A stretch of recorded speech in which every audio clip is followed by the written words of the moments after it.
Hello সবাইকে, কেমন আছো সবাই? Welcome to my channel. Jagaddhatri নামের অর্থ জগতের ধাত্রী, জগতের ধারক অর্থাৎ জগতের রক্ষাকর্ত্রী।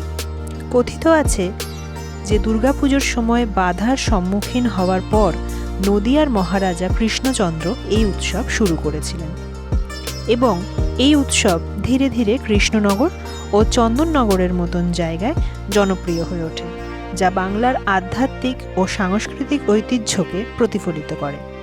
কালক্রমে এই ঐতিহ্য গঙ্গা পেরিয়ে উত্তর ২৪ পরগনার ইছাপুরে তার আধিপত্য বিস্তার করেছে। ইছাপুর নবাবগঞ্জ অঞ্চলে জগদ্ধাত্রী পুজোর ইতিহাস কৃষ্ণনগর ও চন্দননগরের মতোই ঐতিহ্যপূর্ণ। যদিও এই পুজোর সূচনা কবে হয়েছিল তা নিয়ে ভিন্ন মত রয়েছে, তবে এটি উত্তর ২৪ পরগনার একটি গুরুত্বপূর্ণ উৎসব। ইছাপুরে জগদ্ধাত্রী পূজার একটি সমৃদ্ধ ঐতিহ্য রয়েছে, যা স্থানীয় ইতিহাস ও সংস্কৃতির সঙ্গে জড়িত। বর্তমানে এই অঞ্চলে আনুমানিক ৩২টি জগদ্ধাত্রী পুজোর প্রচলন আছে, যেটা নেহাতি সংখ্যায় কম নয়। তার মধ্যে থেকেই সেরা পুজোগুলো আমার এই ভিডিওর মাধ্যমে আজ তুলে ধরার চেষ্টা করব। চলো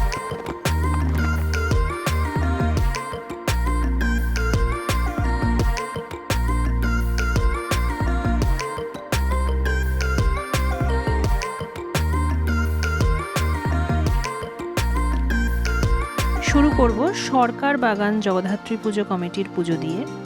এবছর ২২তম বর্ষে পদার্পণ করল সরকার বাগান সার্বজনীনের পুজো।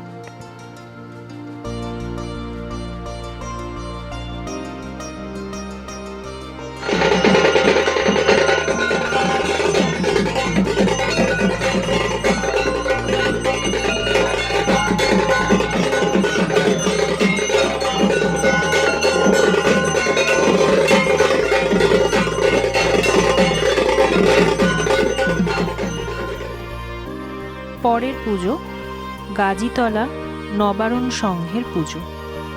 এবছর ৬৭তম বর্ষ। গাজীতলার মাকে ইছাপুরের বড় মা বা বুড়িমা বলে আখ্যায়িত করা হয়।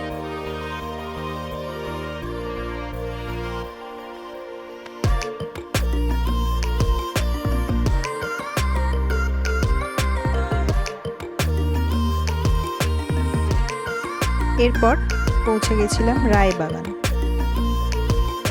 সোনালি সাজে মাকে কিন্তু এখানে অভূতপূর্ব সুন্দর লাগছে।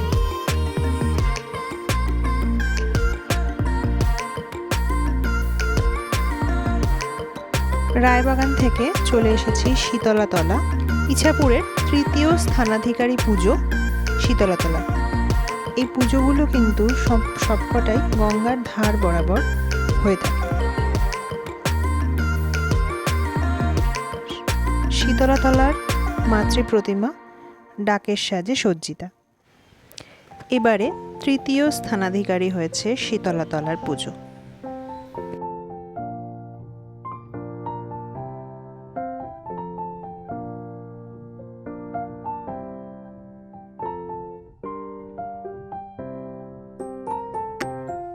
পৌঁছে গেছি দোলতলার পুজো মণ্ডপে। দোলতলার মাতৃ প্রতিমা।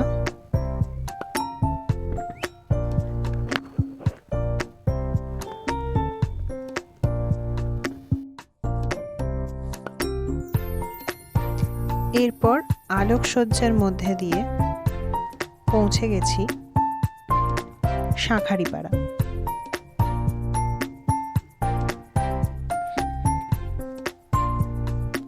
শাঁখারীপাড়ার নির্মল সংঘের পুজো মণ্ডপ।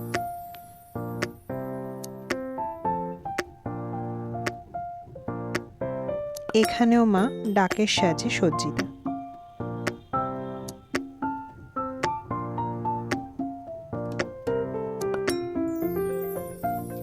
নির্মল সংঘ থেকে বেরিয়ে আলোর শহরে খানিক ঘোরাঘুরি করলাম।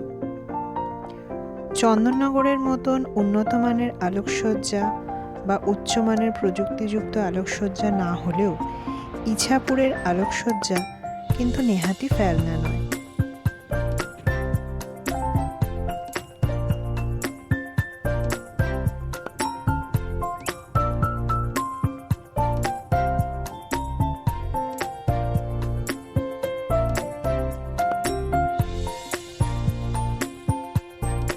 গোটা নবাবগঞ্জ অঞ্চল জুড়ে এই কটা দিন যেন আলোয় আলোয় ছেয়ে থাকে।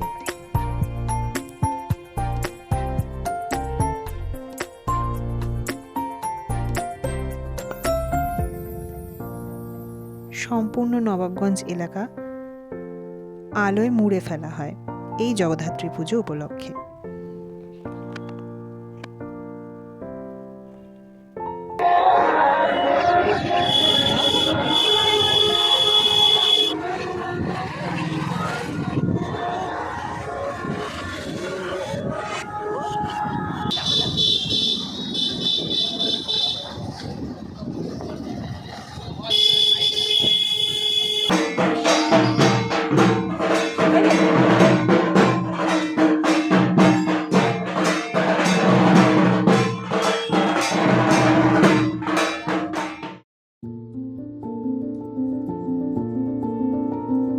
অবশেষে পৌঁছে গেছি ময়রাপাড়ার পুজো মণ্ডপে।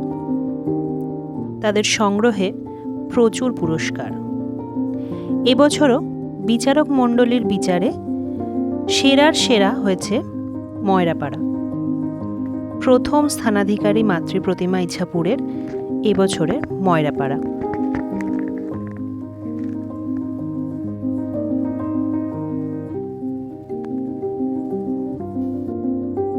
চলে এসেছি ঝুলনতলা পুজো মণ্ডপে।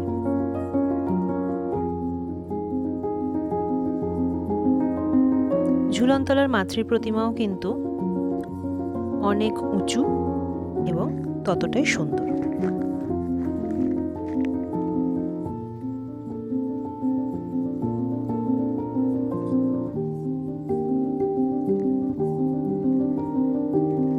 এরপর বাদামতলার পুজো মণ্ডপ। এখানেও মাকে সোনালি সাজে সাজানো হয়েছে। এদের ঝুলিতেও কিন্তু বেশ কিছু পুরস্কার। চলে এসেছি সুরবাজার সার্বজনীন। কেদারনাথ ধাম ফুটিয়ে তোলার চেষ্টা করা হয়েছে সুরবাজার সার্বজনীনের পুজোয়।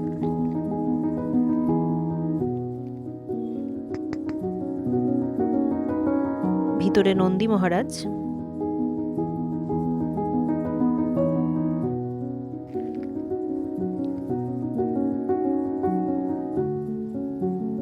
এবং তারপর সুরবাজার সার্বজনীনের মাতৃপ্রতিমা।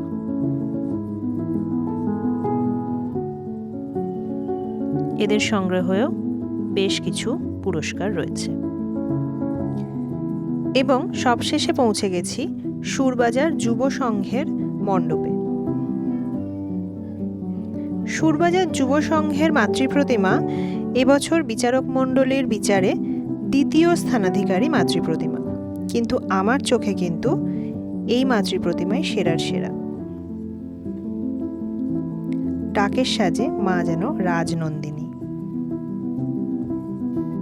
2025-এর ইছাপুরের সেরা পুজোগুলো, আমার চোখে সেরা পুজোগুলো এই ভিডিওর মাধ্যমে তুলে ধরার চেষ্টা করলাম। তোমাদের যদি ভালো লেগে থাকে ভিডিওটা, তাহলে অবশ্যই লাইক, শেয়ার অ্যান্ড সাবস্ক্রাইব করতে ভুলো না কিন্তু।